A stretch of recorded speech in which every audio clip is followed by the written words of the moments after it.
this is Stella with Drive-thru Therapy. Thank you so much for joining me today on another episode. And as always, I'm grateful for your company and for your support. So today has been kind of an odd day. And I don't know how to explain that in the world of therapy.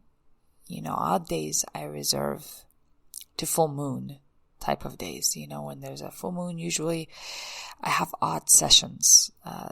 The best way to describe them is neither good nor bad. It's just odd. And it kind of felt like that today, except there's no full moon. So I've been thinking about forgiveness. It's been the theme this week. Forgiveness or letting go is often an important milestone for many people. This milestone determines what the quality of our mood is going to be. And it determines the quality of the relationships we're going to have, as well as the overall peace in our mind. And I'm all about having a quiet, peaceful mind. That's my thing. So when I'm talking about forgiveness or letting go, I'm talking about grudges, things that we hold on to, feelings about people that we hold on to. Those feelings result in a really emotionally unsafe interaction with other people. And because of that, it messes with our ability to trust others, which is not good because we cannot connect with others if we cannot trust them, or at least learn how to do that. So it's just one of those milestones that have to be worked out. If you're walking around with a lot of grudges and a lot of unresolved issues, not able to let things go, then what you're doing is a disservice to yourself, not the other people, as you've already heard this a billion times, is that forgiveness doesn't help them, it helps you when you forgive, which is true, we'll get to that. But more importantly, forgiveness allows you to start relationships, to invest in relationships appropriately, to not carry around this anger, this filthy, unrelenting anger that's most of the time is not towards people that are actually deserving of it, if there's such a thing, right? So we want to stay away from all those habits. They don't take us anywhere, and they just become a burden. It's a burden that we have to carry around. Our grudges are like that. They're not light. They don't make us light and fluffy and peaceful. Hell no. They make us way heavy and full of burdens and darkness, and it's no good. And all that's going to come out of me is going to be just that. So let's get to the letting go. A lot of the times when I'm in therapy, people really rebel against the idea of forgiveness. They're like, I want to let go, but I don't know how. And they really kind of fool themselves because they want to wait to hear how, like the steps to forgiving. And there's no steps. You either do it or you don't. Basically, your brain doesn't understand necessarily steps, because I can tell you steps, but steps may not necessarily work for you. It may not be the same amount of steps that it would work for another person. So I'm not giving steps today. All I'm talking about are important points to help your brain walk into the idea of forgiveness, your subconscious brain opening up for forgiveness. That's what I'm trying to do today. We're going to talk about certain points, and it's going to sound like steps maybe, but it's not. It's my way to kind of open up ideas in your mind to allow more than just the same way of solving this problem that you already have. We want to introduce new ways to solve problems, or letting go, new ways to letting go. So let's get to it. When it comes to forgiveness, the first thing you have to do is decide why this grudge needs to be gone. A lot of the times when we hold a grudge, we've been using it for so long, and we've learned in a lot of ways to be motivated by anger. It's tricky if you've always been more motivated by anger to buy into the idea of forgiveness. Very tricky, okay? Because it's not a common motivator for you. Peace is not a common motivator for you if you're used to anger, if you're used to that noise in your brain. So grudges are really about talking about this thing over and over again. And a lot of the times we're just using it as an excuse to get angry.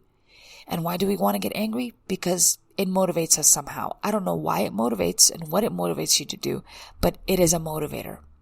Anger in this case is very much a motivator. You have to determine, what purpose does this grudge serve that your anger in this area serves? Once you kind of figure out what that is, it'll be easier to know what you need to let go. It's tricky if you keep saying, I don't know why I just don't like her. I just don't like her. I don't know. I want you to be able to label what it is. And I want you to be able to label what you get out of it. Like why does that serve you to hold on to that grudge? And if you are willing to let go of this sort of motivator, then that's a great start. That's what we want to start to do. So again, just label the situation, the person that you're having a grudge with, the thing that you talk about often, right? You're telling you're just narrating the story over and over and over again. So you should know what that is. It shouldn't be, and I don't know.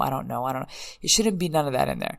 It should be, exactly what it is that is bothering you and exactly what it is that's motivating your anger. Okay? This is really important for you to label. All right.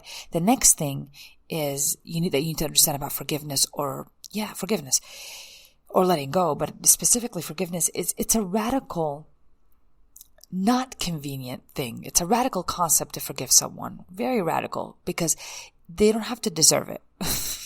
I know you're thinking, well, they have to make up something and make it up to me somehow, or they owe me an apology or stuff like that.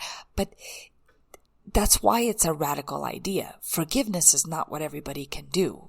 It requires a higher level thinking, higher level skills in self-love and self-worth, because you have to generously give something that is not deserved.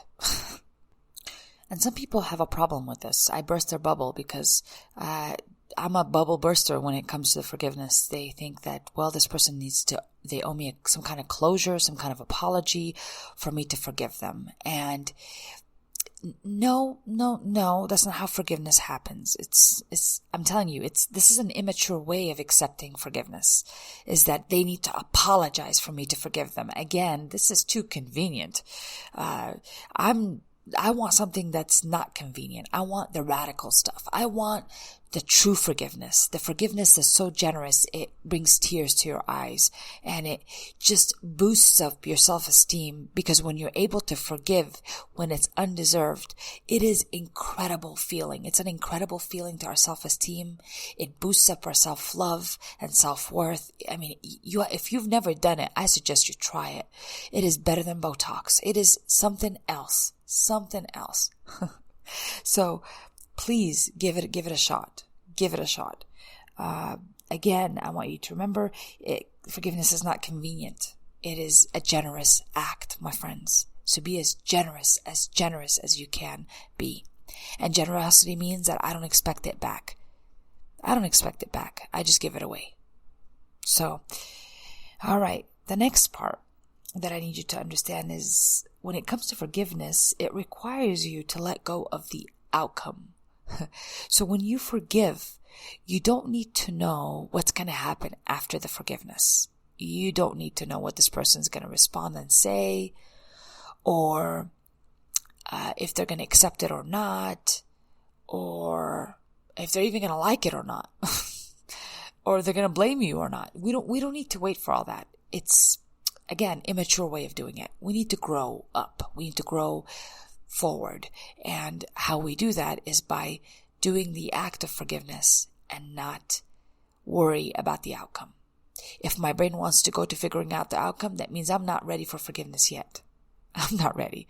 I'm still not forgiving, meaning I'm still not letting go. I'm allowing my brain to go into the future to try to determine how this person is going to respond, at which point, if I think in some kind of fearful way, like the person is going to reject me or deny my forgiveness or whatever, all those things, or that they don't deserve it somehow, if it's coming from a place of anger or fear, then more than likely we're not ready. I need your brain to stop going to those places. That means we need to let go. How do we do that? We decide to let go. That's it.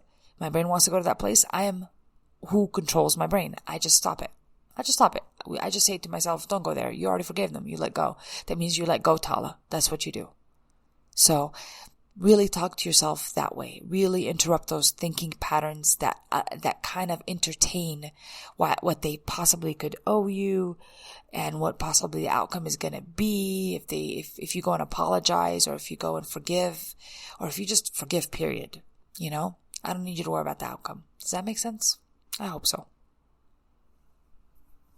The next part I want you to consider is that when you let go, or when you forgive a person specifically, what you're doing, especially if you have to see that person again or have to work with them, if they're a family member, like a parent, a grandparent, and you do want them involved in your child's life, but you haven't forgiven them,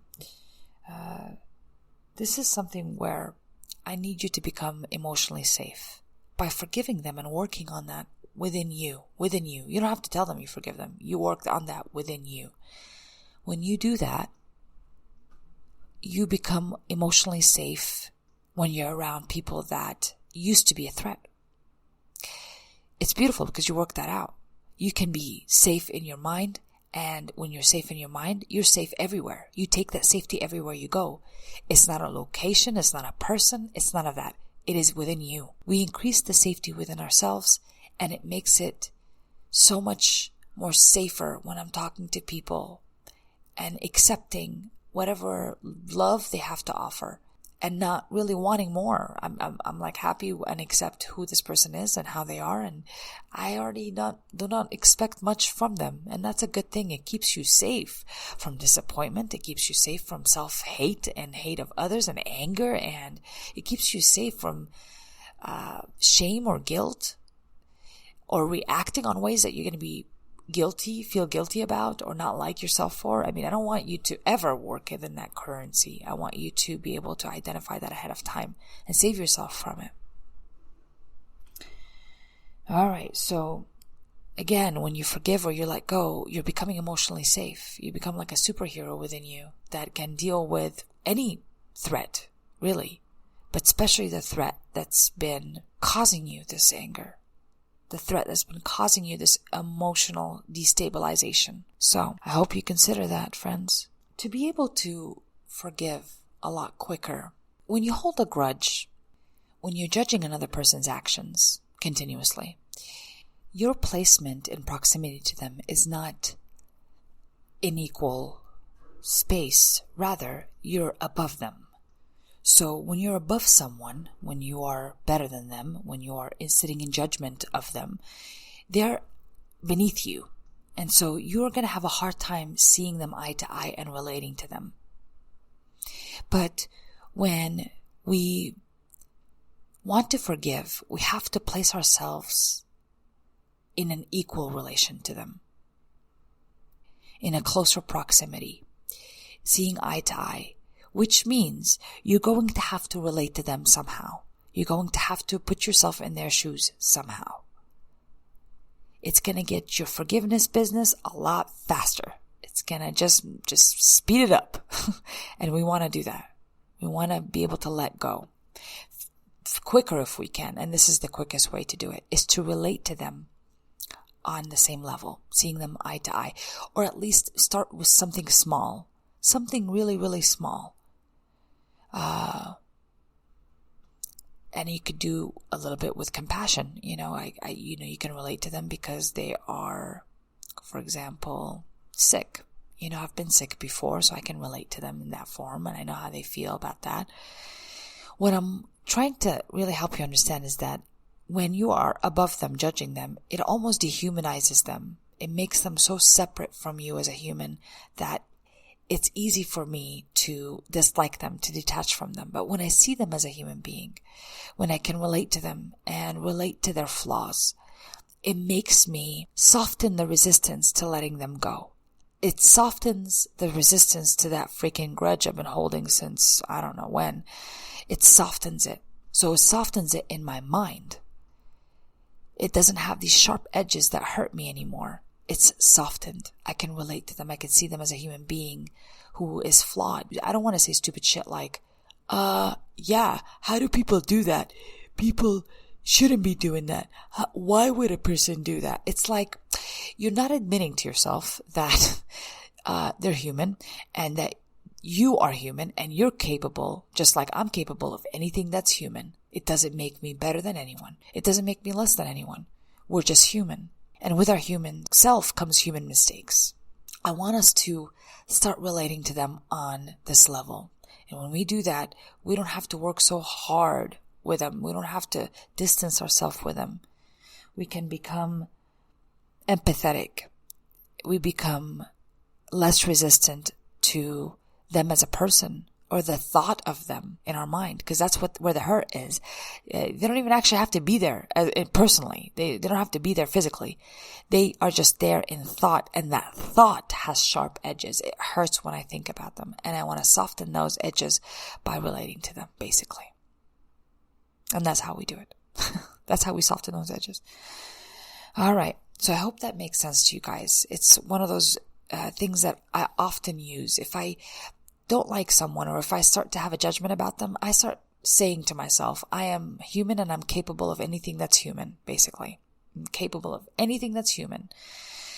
And I like that. I like that saying. And I think I heard Maya Angelou say that one time. And I don't know if she's referencing someone or quoting someone else. But, I don't know. But I love it. I love it. It makes me eat humble pie. It makes me love and relate to humanity a lot better. It's a common thing I say. I am human and I'm capable of anything human. All right. So the final thing that I want you to keep away from that's going to help you speed up the forgiveness and letting go business is when you really bring your own self-closure. And another way to say this is, I don't need you to know why. Why as in quotes. Why people do this, why this person did that. Trying to answer stuff like that. If you're asking your brain this question, it will come up with an answer, but I don't think it's going to be an accurate or a gentle answer, because obviously what you've been coming up with when you ask this question hasn't been nice. And I promise you, you are coming up with some kind of response, which is resulting in your anger. So let's go ahead and stop all this nonsense by simply not going to the why. When you start hearing yourself say, oh, but why? Why would a person hurt me like that? Why would a person do that? How could a person do that? That's another way to say why. How could a person do me a favor, just stop. Just stop this nonsense. It is unnecessary pain that you're inflicting on yourself, and that you're inflicting in a lot of ways on your well-being, emotions, in your mood. You can become irritable, angry, reactive, and we don't want none of that, people. None of that. Step back, get yourself together, and just know that I don't need to know why. I'm surrendering the outcome. This is kind of, again, another way to surrender the outcome. We talked about that a little while back. So surrender the whys. I don't need to know why, how. I can't answer these questions. And when I ask myself these dumbass questions, what I'm going to come up with is just sharp, nasty, shank-like, bludgeoning responses in my own head, and that's just going to cause me anger. I don't know why. I'm just coming up with stuff that's based on my insecurity, based on my fear, and it just keeps going around in circles, and it just exasperates the anger. Just livens it up, and we don't need to pour more gasoline on this fire, all right? Just keep yourself at a gentle pace here. Forgiveness is not an easy thing to do. I never claim it to be. But it is an important milestone. It requires you to work on a mature level, and it allows for growth and expansion of you as a human being. It allows you to go to places you have not gone before. And it's a beautiful world to live in a place where I can let things go. To live in a place where I'm not burdened anymore. I feel lighter. I talk lighter. I walk lighter. I'm all around a gentle presence with other people, and I'm emotionally safe. So it's not likely that when I'm very good at letting go, that it'd be very hard to offend me. It'll be very hard to disappoint me or to displease me somehow, which is great. great. That means my mood, my quality of mood is just stable, and I become emotionally stable. I'm not reactive. I'm patient. In a lot of ways, self-forgiveness really is an important core skill. Self-forgiveness and forgiveness of others, especially forgiveness of others, because that's what we're talking about today. When you do that, it is just going to allow for the side effect of patience with people. So it's a double whammy. It's like when I forgive someone, I'm also growing in patience. So patience is not a skill all by itself to learn. No. You have to be able to let go of stuff in order for you to be patient. So forgiveness will allow you to do that. Beautiful side effect. Beautiful side effect of that. All right. So I hope this really helped take you to another place in your expansion, in your self-relationship, in the relationship with other people. I really want to encourage you to step into that growth. Step into that, you guys. You will not regret it. You will not regret it. Keep working on it. Keep practicing these skills, and you will get there. You will get there. There is no reason why you need to hold on to anger. There's no justification good enough. You can let anything go. All you got to do is work on it. Thank you so much, you guys, once again for joining me tonight. I'm sending you love. And this has been an episode of Drive-thru.